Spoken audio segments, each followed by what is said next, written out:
Hello, friends. I'm Smita Kumar, the co-founder and managing director of CareSoft Systems Private Limited. Welcome all of you to the CareSoft HIS operational video manual. In this video series, we are trying to explain the features and functionalities that are present in CareSoft HIS to make your hospital automation more and more easier. For any support that's required, do call us at the number 7042437438 or mail us at support@caresoft.co.in. Thank you.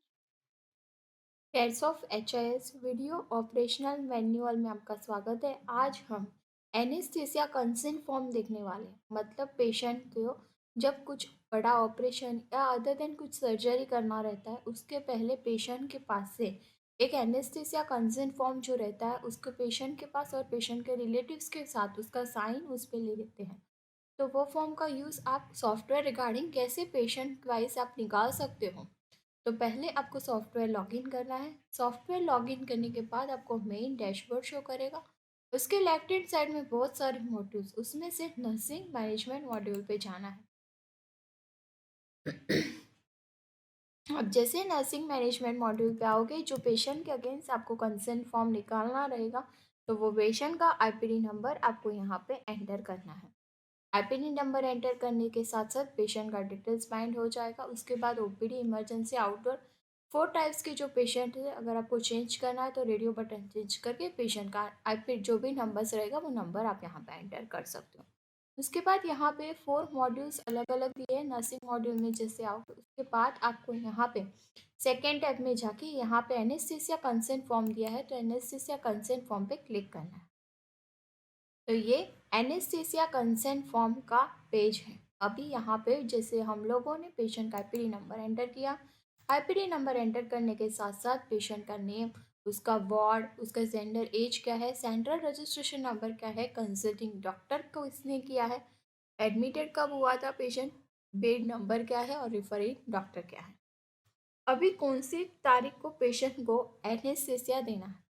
तो यहाँ पे date select करना है। Date select करने के बाद diagnosis select करना है। डायग्नोसिस में जो भी सर्जरी रहेगा या जो भी रहेगा, यहाँ ऑपरेशन रहेगा। ऑपरेटिव प्रोसीजर क्या है, वो ऑपरेटिव प्रोसीजर आपको ड्रॉप डाउन से सिलेक्ट करना है।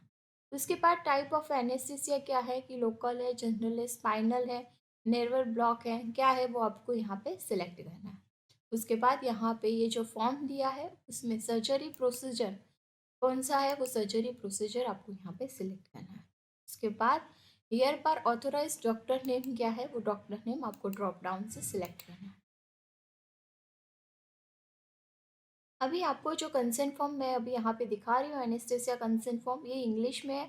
उसके बाद यहाँ पे the patient is unavailable to consent because, यहाँ पे आपको जो लिखना है वो आप यहाँ पे लिख सकते हो। उसके बाद यहाँ पे जो भी लिखा है वो आपको पूरी तरह से समझना है। अगर आप समझ गए हो, उसके बाद ऑपरेटिव प्रोसीजर साइड क्या है, आइडेंटिफाई है, नॉट एप्लीकेबल है। उसके बाद जब यहाँ से प्रिंट निकालोगे तो यहाँ पे डेट एंड टाइम साइन आप प्रिंट पे पेशेंट का लिख सकते हो। तो उसके बाद यहाँ पे बटन्स दिए गए, न्यू बटन रिफ्रेश होके मिलेगा पेज आपको। उसके बाद आपने जो एनेस्थीसिया का कंसेंट फॉर्म लिया है, अगर आपको सेव करना है तो सेव बटन पे आप क्लिक करोगे। उसके बाद आपको पॉपअप आएगा, are you sure you want to save, तो आपको सेव बटन पे क्लिक करके यस करना है। तो आपका जो कंसेंट फॉर्म है, वो कंसेंट फॉर्म में आपने जो डिटेल्स फिल किया है, वो डिटेल्स आपका रिकॉर्ड सेव सक्सेसफुली हो चुका है। उसके बाद आपको कंसेंट फॉर्म का प्रिंट निकालना है, तो यहाँ पे एक प्रिंट का बटन दिया है, प्रिंट बटन पे आप क्लिक करेंगे तभी आपको पॉपअप आएगा, are you sure you want to print, तो आपको यस बटन पे क्लिक करना है। आपको एनेस्थीसिया कंसेंट फॉर्म का प्रिंट चाहिए। तो ये पेशेंट के अगेंस्ट कंसेंट फॉर्म है एनेस्थीसिया का। उसके बाद अगर आपने गलती से एंट्री कर दिया, कैंसिल करना है, तो आप कैंसिल बटन पे क्लिक कर सकते हो। तो आपने जो कंसेंट फॉर्म किया है वो कैंसिल हो सकता है। उसके बाद लास्ट बटन है बैक, बैक बटन पे जाना है तो back page, back button use कीजिए। और एग्जिस्ट लास्ट बटन है एग्जिस्ट का, एग्जिस्ट बटन पे क्लिक करोगे तो आपको मेन डैशबोर्ड शो करेगा। Thank you.